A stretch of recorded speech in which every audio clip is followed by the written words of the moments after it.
Are these not? Yay, we did it. I don't know. We're live from Mexico City. Woo! Okay. Woo! Very proud of us. I'm so proud of us. Let me just get cozy in the most uncomfortable chair I've ever sat in. You make it look effortless. Yeah, thank you. Thank you so much. She is beauty and grace. Colin, get in here. Okay.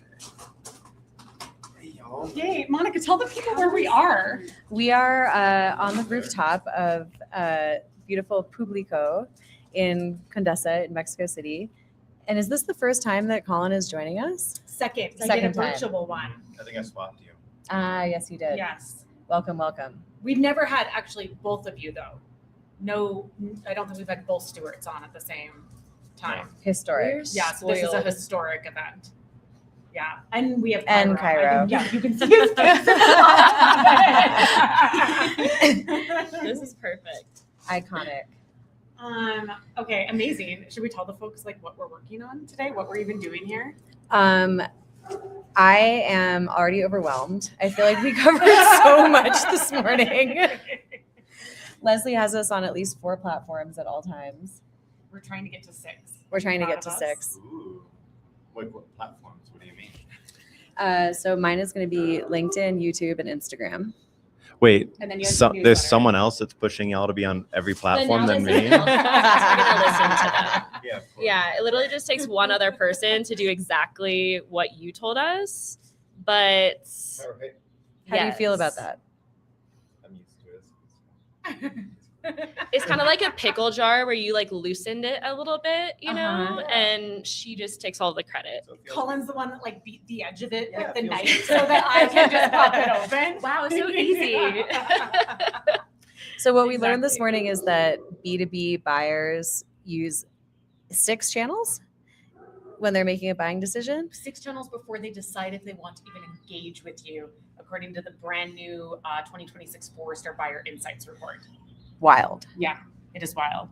Thank you. Should I get both? Should I get both? Microphones on both sides. No, I think it's really exciting. And Colin, you will actually love this. I came with, my external data points to validate my bossiness. Ooh. So I came from reports with Gartner and Forrester and McKinsey. And I think the Gartner one, when I was researching to put together the deck for our, it's called a Sales Witches Sales Kickoff Retreat. If people are wondering how we had a welcome dinner last night. It was delightful. It involved espresso delightful. martinis and some Campari and possibly the worst sherry I've ever tasted in my life. I don't know what that was. Allegedly, Sherry. Allegedly sherry. It was awful. And so I think the Gartner data point was the one that like shook me the most, that it's that one that B2B buyers are using a minimum of 6 channels before they decide if they even want to engage with you in a B2B buying conversation. 6 channels. And so I thought about it from a perspective of like channel of choice, which is what I always teach in sales, like why we need to have at least 3 channels in our cold outreach, because it's not about where we prefer to be.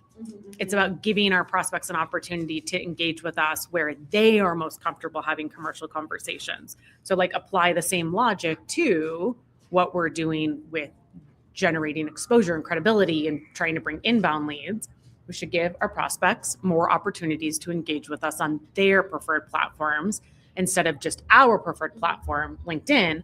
But I did think the data from Gartner, or no, that one was for Forrester, that LinkedIn is still the number 1 platform for B2B buying decisions felt very validating since we exist there. I think Oh, LinkedIn thank is God. still the number 1 platform for conversions, but that doesn't mean that the place where the deal is done is the only sales touch point. Yes. Yes. And Do that's you want to something that's guess really what number 2 is? YouTube? Yeah. Yeah. But Come on. Come on. I would also love to see like what the distribution is. Like, is it a very long tail, or is it like a YouTube is close second to LinkedIn? Or I wonder how they actually break down in terms of engagement. I hyperlinked the report. Oh yay. I'd be willing to bet that as far as like where the checks actually get cashed, LinkedIn is going to have a really big gap for YouTube when it comes to B2B, but like D2C or B2C, I think that YouTube and LinkedIn might be a little bit closer because we're talking about like digital product sales. Totally. I think it's way easier to do a conversion for like a digital product sale or a course or something that someone just like goes to check out in the cart off LinkedIn. And then LinkedIn is where conversation sales happen. And it's probably just a massive gap. Yeah, that makes sense. But it's crazy to me because like most of the companies that I work with are barely on one channel. Like this, I feel like the gap between what this data is saying and how most B2B companies are actually showing up is like wild. And then I think the other piece that was shocking to me when I was going through all of the data was that AI search now beats social media when it comes to deciding where B2B buyers decide to engage and who they decide to engage with. So making sure that your social media strategy is underpinned by like an AEO, GEO strategy, and that you also just have like a AI search strategy. Like that's changed so like rapidly. You've got Yeah. maybe got I've the been toughest working one in the on. game. We haven't quite got to that part in the deck because we were yapping too much. So we have to finish the second part of the deck after we get back from lunch. But I think we're off to a good start. Yeah, definitely. Okay, like I actually don't think that we were yapping too much. We were Asking asking very good so questions. many questions. Yeah. And I think that's also interesting because as even like as a business owner, it can get like really lonely. And this is our 3rd year doing this. And I do love, I mean, like it's nice that we get to, expense it and everything, but we actually like do have a full day of content. For sure. And it was so valuable. Like I think like learning together and growing together. Monica did a presentation on how to like use AI to improve the way that we like operate with clients. And I just have like a million notes. Yes. And wow, even one thing, I think one of the things that takes me the longest is the deck creation. Monica was like, why are you still creating decks? Just like use AI. And I was shooketh. So Literally. Shooketh. Yeah, Don't make fun of me, Colin. it's one of the things that is really, I think, challenging about like being a business owner and especially a solopreneur is taking time for yourself to like up level and continue to like get better at your own craft and your own practice and learn new skills, but then also find community. So basically, I'm really proud of us because we created the event that we wished existed in the world. Yeah. I was cackling in the chat when you were like, no, this is like a real event. We have a welcome dinner. We have a full day of content. We have an experience. I was like, yeah, like in our 3rd year, we have really put like a robust itinerary together. And if I think about even last year's event and how fundamentally I changed my business as the result of a single day of content, like how often do you get to say that? And we like, I know that you talk about this with your founder clients too, that like we often get so stuck working in the business that we forget to stop and work on the business. And prioritizing something like this, like, oh no, I have to go to Mexico City. Oh, it's such a tough life for me. But it really, like if I think about how significant the impact on my business has been from what I learned last year and what I put into action, like it's kind of crazy. Wait, should we each say, since like our last retreat, what is like the biggest impact that we've had? Mine's easy. I can start. It is Colin. Colin is my biggest impact. It's Colin. I think it's like for everyone. How do the Gen Zs do the heart now? I can't do it. Yeah, like that. That's how I feel about Colin and all the things that we've worked on together. Thank you. Yeah, it's been crazy. I would say the same. Like, I think I've just been taking content a lot more seriously this year. And I think I've just been more committed to like continuously like trying and failing and learning and iterating instead of it just being something that's like, okay, I put it out there. That's good enough. What about you? Do y'all remember what I looked like on LinkedIn last year? Okay, you shouldn't have like laughed that loudly. That was a little rude. But I like wasn't the sales witch. I didn't have purple hair. Like I've doubled my following in the last year. Me too. I mean, It's wild. And it's so crazy because also, I mean, I think even the story is very funny because we had a full day of content planned. Every single person had a presentation. Colin started presenting and we kind of just looked at each other. We're like, cancel everything. We just need to, like, we literally just, you brain dumped. And it was, I have like a full notebook full of notes from that session. But it is so cool. Like, you completely transformed like our profiles, our businesses in the last year. And yay, shout out for Colin, our favorite content king. What was your biggest takeaway from last year? Is actually you three, 100%. Because this time last year, I was a fringe social media gremlin in the trenches. Still are. So I still am, but I used to be too. Uh-huh. And now I have a face on a professional platform. And Like some big deal clients. Yeah. she's like, yeah. I'm so impressed with you. Thank I'm so you. happy for you. Thank you.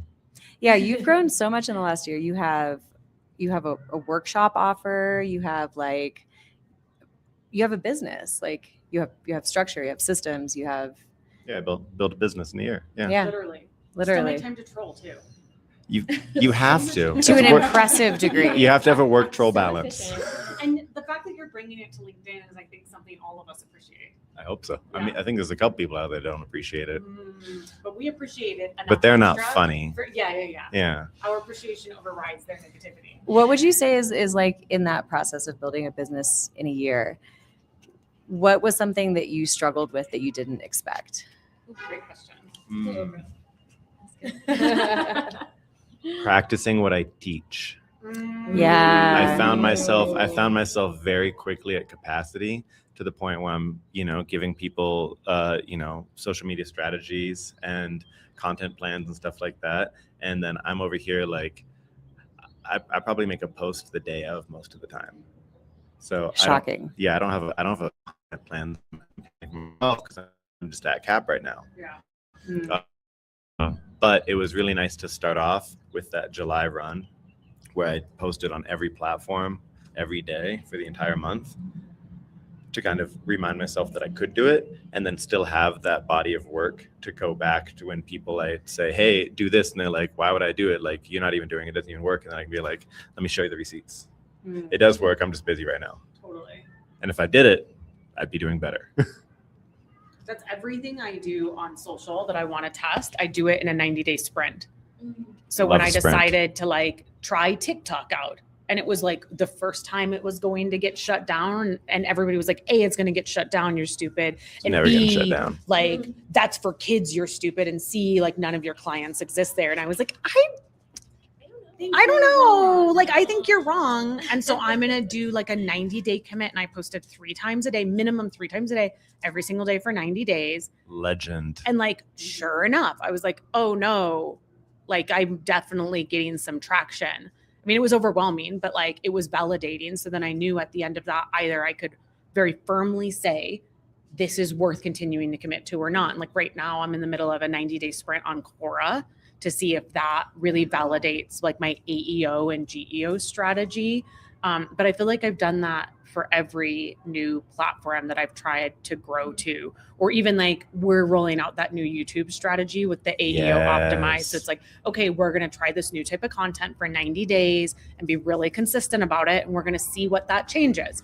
And if it is a change, great, we'll continue to put in the effort. If it's not, then like we tried it, we had the receipts to know it did or did not work, and now we can move on and like iterate and try something else. I was also going to add that my biggest takeaway from year one was your presentation. I completely changed the type of content I was making off of the back of that, because I was making almost only content to sell, like very knowledge-based content. And like that was the permission slip I needed to start posting content on LinkedIn specifically that better mirrored my TikTok content, where I was doing more storytelling and like giving more pieces of my own journey and my own struggles. And like, who would like to guess what my top performing content is? That 100%. Because people like the knowledge content. They need to know that I have the chops and I have the credibility, but they also want to know I'm not just like an automaton. Yeah, the knowledge content very sadly like doesn't perform well, which is super discouraging. But On the knowledge platform, on the LinkedIn, yeah, on where you the have to have domain expertise or they strip you of your top voice badge. right. Not salty at all. Not salty at all. Like, not based on a personal experience. Asking for a friend. Yeah, and it's like even with that, like something that I've learned this year is to hone down on that content even more because I never knew what to post about myself personally. Yeah. And something that Melissa helped me realize is like you just pick one theme that you consistently share. Like for Colin, obviously it's Cairo and it's Fluffy Fridays and like that's his personal angle. And for me, it's my belief that like entrepreneurship and building a business is a personal growth journey and a spiritual journey. Yes. Yeah. One thing that Melissa's program also helped me realize, like even what you were kind of saying of like Give them a first name, last name in case they want to look her up. Melissa Gaglioni. I'm hoping I'm saying it right. You can say it either way. I checked with her because Okay. she pronounces it Gaglione, and I said, "Wow, you've Oh, been one of my gosh. best friends for years, and I've been telling people your last name is Gaglione." And she said, "Oh, that works too." Like it's Okay. both. I saw this really funny, like it was like a post that said like, how do you know someone is an avid reader? They say they know a lot of words and they pronounce all of them Oh my incorrectly. God, this is so accurate. But it's like I literally have so many friends on LinkedIn. Then you like say their name out loud for the first time. You're like, oh my God, I've never said their name. So Yeah. this is one of the weird aspects of like having friends on LinkedIn. But Melissa Gaglioni /Gaglione.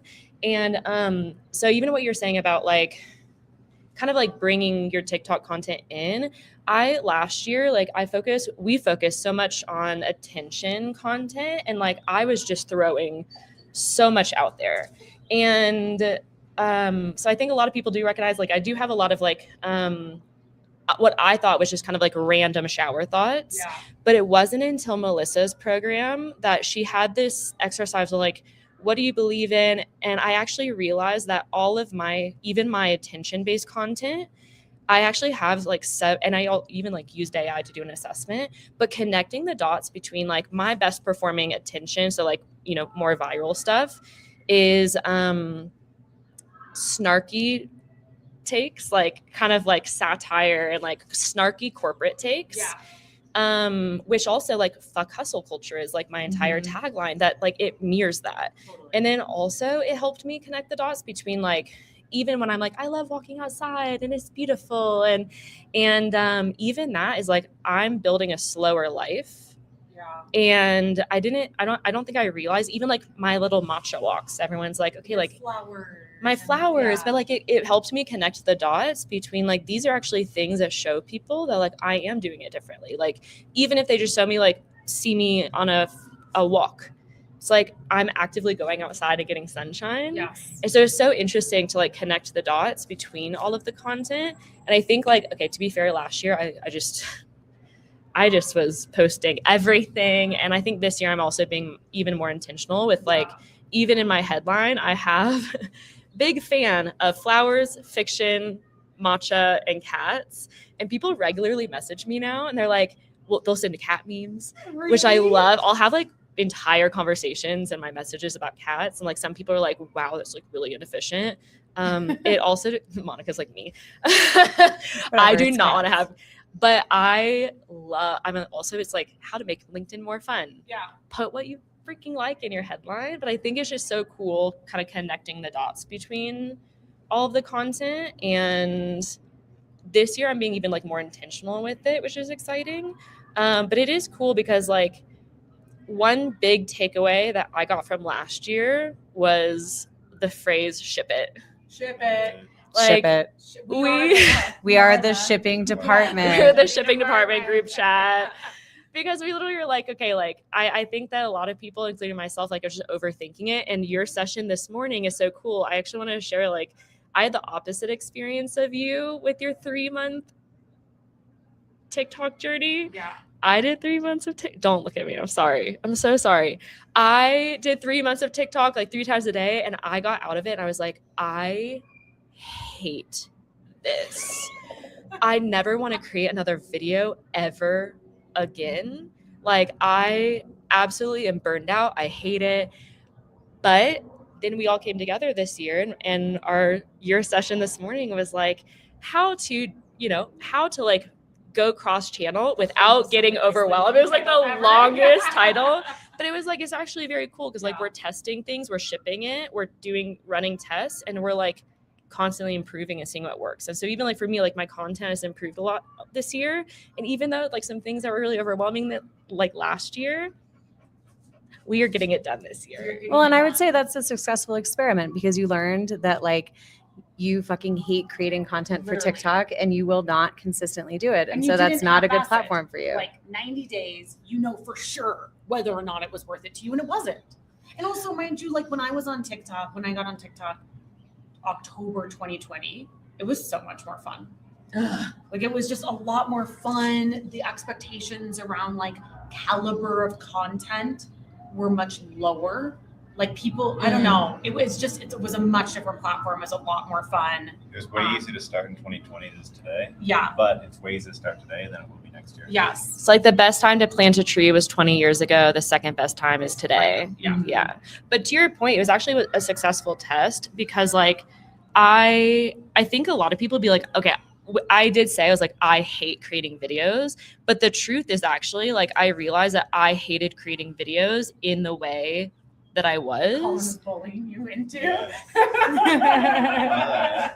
But I did test a lot. And I also like I learned so much. And like, we learned so much about what resonated and like what worked.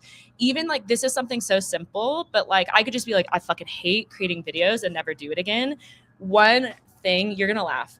The one thing that I actually realized that was like the biggest barrier is I used to have bangs. All of my content, all of my videos had like perfect bangs. I was like, I had to like do my hair to do videos. This year, that is not happening. You know, so like in your recognizing the mind, you had to barriers. do your hair to do videos. Yes. But no, I think there's something to that on TikTok though. Like content really does perform better. Like You just put that little extra bit of effort, Yeah. little extra sparkle. it really does. It didn't used to be that way, which is why I like stopped posting on TikTok for a while. Because I was like, this isn't fun anymore, and people expect too much of me. Like, go away. The most deceiving thing about social media content is when you see people like just show up and do the Yap videos, whatever. You're like, I can do that. I'll turn on the camera and press record. No, they have a carefully curated like session that they do where it looks casual. Yes. It looks like they just turned on the camera in their car and they're talking, but they reparked their car 3 times to get the right light to be diffused out of the front window. Yes. And they know exactly how their head goes like this. And they have a ring light. And that's how they get more scroll stopping than you, because when they scrolls, it pops. It looks. I also got to add something, Meg. You found out in 90 days that you hated doing video, but you also turned into a content creator in 90 days. Yes. And think about how much Now you like, can make distilled video. your style. yes. And I mean, just drop the mic. and also like it's funny because okay, I think I sent y'all a blooper of one of my videos one time that was like the I used to like, we tried so many different formats, and like I used to do one where it was like a tarot reading for corporate, but I literally had to hold this crystal ball. We were with I you don't- when Vaughn said Crystal. I don't know if you At realize Sales how Witches retreat last year. Yeah. Yeah. I don't know if you realize like how heavy that crystal ball is. Your wrist is And so I'm literally, and I'm just like, even like the bloopers are so funny from those videos, and I'm like, oh, and it's so annoying, and I'm just like, but it's also just like the bloopers are so great, and then I kind of like a lot of even the work with the videos, I was like, Colin, I cannot do this freaking crystal ball. It is so heavy, and I just like hate these videos. And then even like we actually got to a point where I did find it. So those videos used to take me like an hour to do like 5. Yeah.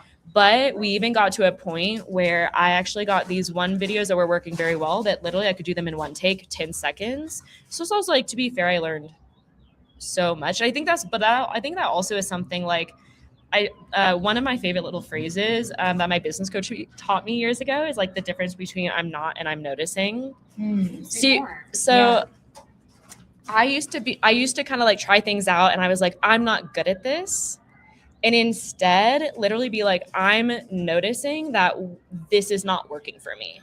the format or like what I'm doing or how I'm doing it is not working. And I think that's very different. So even like earlier I was like, I hate videos, but the reality is like I hated how I was creating videos last year. And I noticed that like I need to do something different this year. And we literally asked you, hey, I'm overwhelmed. Hey, how can I like get out of my perfectionist mindset? And so even it's like, okay, I need to lower the threshold. I need to make it easier for myself. And I think that's like the just ship it is so good for that. Cause it's like, hey, like just the aspect is like getting something out there. So many people reach out. I don't know if y'all have it too, but like a lot of people reach out to you on LinkedIn. They're like, hey, where should I start? I actually like, I saw you post 4 times a day. And I actually heard that's like not very good. I'm like, I look at their profile. I'm like, You're actually not posting at all. So why are you worried about posting too much? Like, Literally. yeah, but I feel like so many people get into like the perfectionist mindset. They just like don't even start. So just ship it is like a huge thing that I got last year. And also just like testing. And then a test can, even if it's not successful, it still gives you so much information around like, okay, well, I hated that. So like, how can I change it? You know? But it's consistently hard to do that. Like we all remind each other in our shipping department group chat multiple times a week to just ship it, Yes. you know? Yes. Like here's verb V17_final. What do you think of this one? Just ship it. What do you guys think if I do this post with like a Ferrari? Just fucking ship Just it. Yeah. Yeah, that's such a good point. I think it is easy for us, certainly as creators, but even for folks that are aspiring to become creators, to like Colin, your point, it's so easy for people to see what others are doing on social media and they make it look so effortless because we do not have visibility to what's going on behind the camera to create that effortless shot. And so then somebody will try to create it and they will feel like a failure immediately. Because they're like, well, why doesn't it come that easily to me? Why doesn't it look that good for me? Why don't I get the views? Why don't I get the, likes, whatever? And so I think that like the reminder that what is most important is like just getting started. And understanding that when you started is going to be deeply imperfect. I was telling the girls earlier about my very first TikTok videos. And I like so deeply didn't understand the platform that I did the following. I didn't even tell you this part. I had a launch day. And so I literally recorded a bunch of content and I had it privated. And then on my like launch day, I put it all live. That's really cute though. That's really cute. And then all of the videos, because I didn't understand like the attention economy at that point, I thought the point was to max out the full minute because that was the most time you could have. So I like was trying to get as much value into the full 1 minute as possible. I just imagine you talking like really fast too. And then like so fast. I was just trying to get it all in there. And then I recorded every single video, like holding my phone awkwardly. And I'm like leaning on the edge of my SoulCycle bike.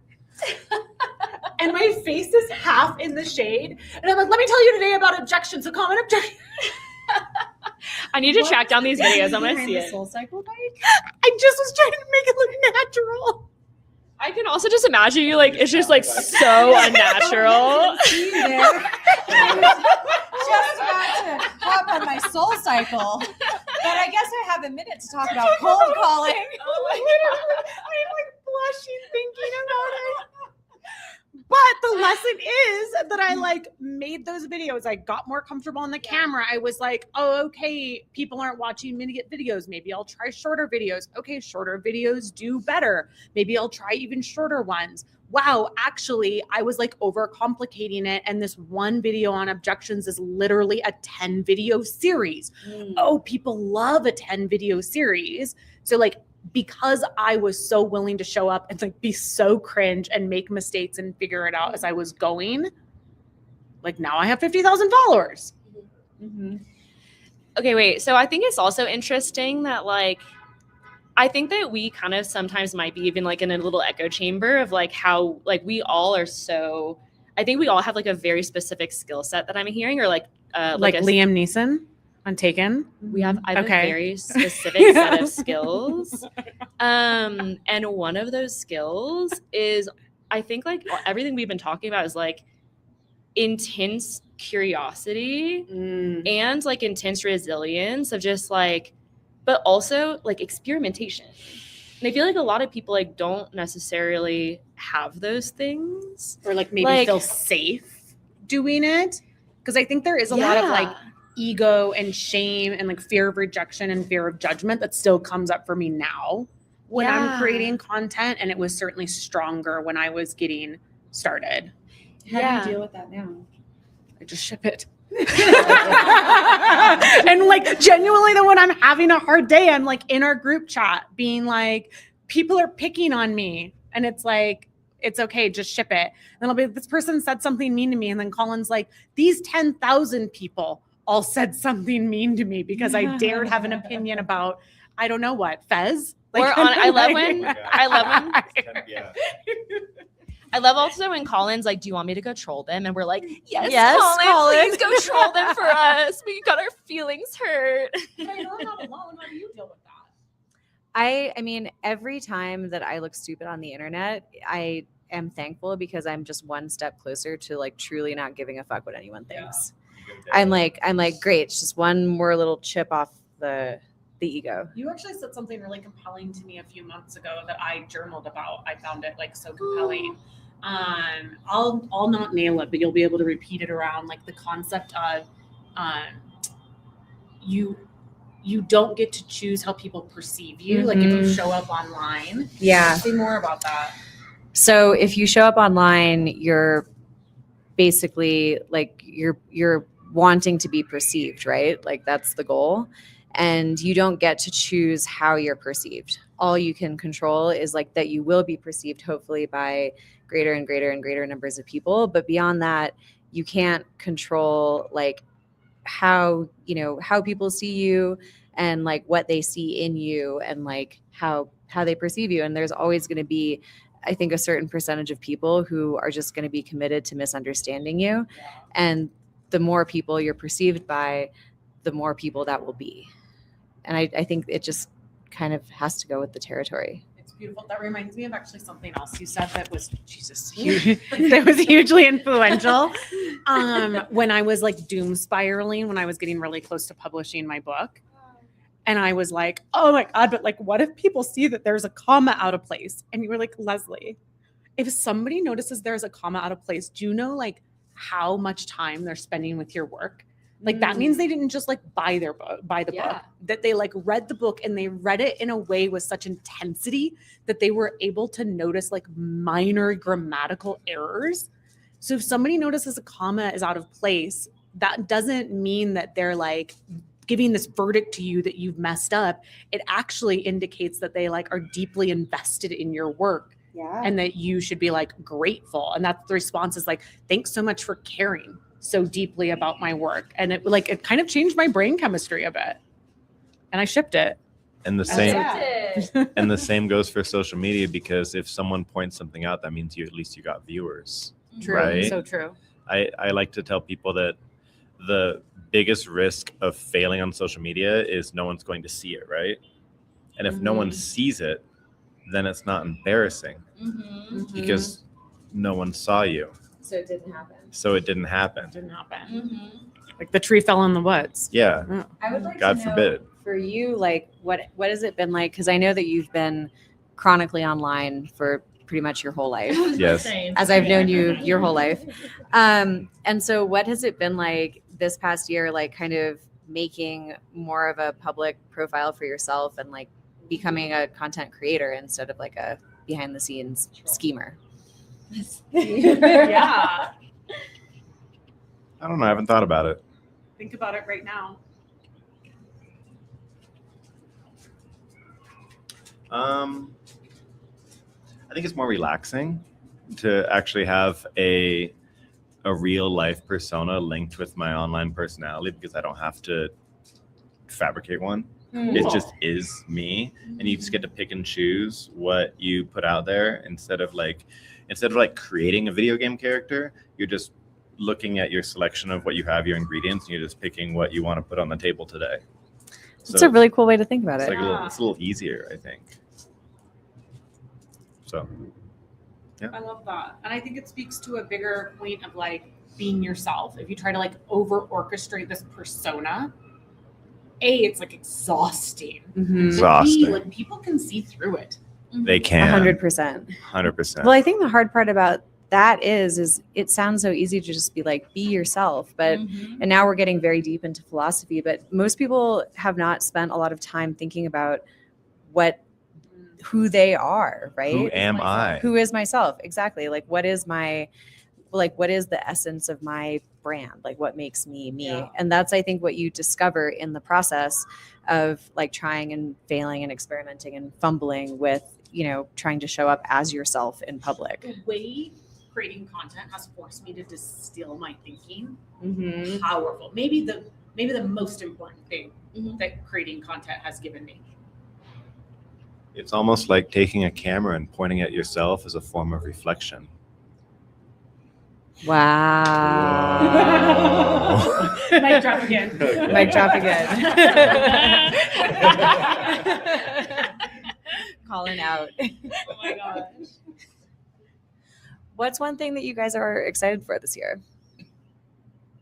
Okay, so at the beginning of this, we just had Leslie's session. We're about halfway through it, but I was joking with Monica, and I was like, okay, excited is a very strong word, but I feel less overwhelmed about creating videos again, and that feels really exciting because even like when I used to talk about doing videos, I would just like the stress on my shoulders. I'm like, oh my god, like I don't want to do it. So this year for me, even like the things I'm excited about, I do want to go multi-platform. I'm excited about finding a video process that feels good for me. And I sound like a funny video. This person, as I'm like, should I do video again? Oh, I don't know. Maybe I could just like not do it and none of y'all will notice. Jokes. And then this guy messages me and he's like, hey, I actually like randomly found you on YouTube and your videos are like really cool. Like it was really nice like seeing your face or something like that. And like I think like it was really nice. And I texted Colin and I was like, did you pay someone to send this message to me? And he just said yes. But I think like that I'm excited to do that again. And then also I have been into brand partnerships. So Monica and I did a program together with Melissa Gaglione. And it's something that I felt a little of imposter syndrome about. Like, oh, I don't have a big enough following. Like I'm not like influency enough. Like, and so I'm really challenging my imposter syndrome and shipping it. I love it. Yes. Love that. But I'm going to go next. I am actually really excited about creating content for YouTube because I'm like terrified about it currently, which means that it's going to be really fun to figure it out and get on the other side of that. Yeah. I love that. I'm excited, maybe personal. Despite the fact that I've been to 40 countries, I've never done a lot of the normal places. So I'm going to Italy for the first time. So I'm very excited isn't that weird? I have a stamp from Rwanda in my passport, but I haven't been able to make it to like Greece or Italy. I'm going in June for 18 days. And then everybody like cross your fingers and toes for me, your eyes, everything. I submitted for Cannes, how do you pronounce that? Cannes. Okay, I'll commit to it. That doesn't feel right, but yes. And so if I get accepted to that, I would just stay over because it's on the 22nd. My trip ends on the 18th, which literally means I would get to spend an entire month in Europe. Amazing. So like, I'm excited at the potential of that. And I think YouTube, we are making some like big investments in long form YouTube. I'm just shy of maybe like 2,500 followers right now, which is like crazy. Yeah. Crazy. Did you start last year? No, I started and fumbled and started and fumbled and started and fumbled for like 3 years. That's like me on the And then like prior to working with Colin, I had a guy I was working with. So I was like really consistent, but the quality of the content was quite low and I was only shipping shorts. And so in working with Colin, I started shipping higher quality shorts at a much more significant volume. And then we've been adding in long form content. And so the long form is what I'm most excited about this year. And Colin's building some like funnels that I have shorter form, long form content that ships to my long, like so hopefully it will get people watching more of my repository of content. But the big goal is 10,000 followers, or 10,000 subs, 10K. and then 4,000 hours of watch time. So it's like an extraordinarily ambitious goal, but I feel it's also like achievable based on the pace at which we're like growing and expanding our content engine on YouTube.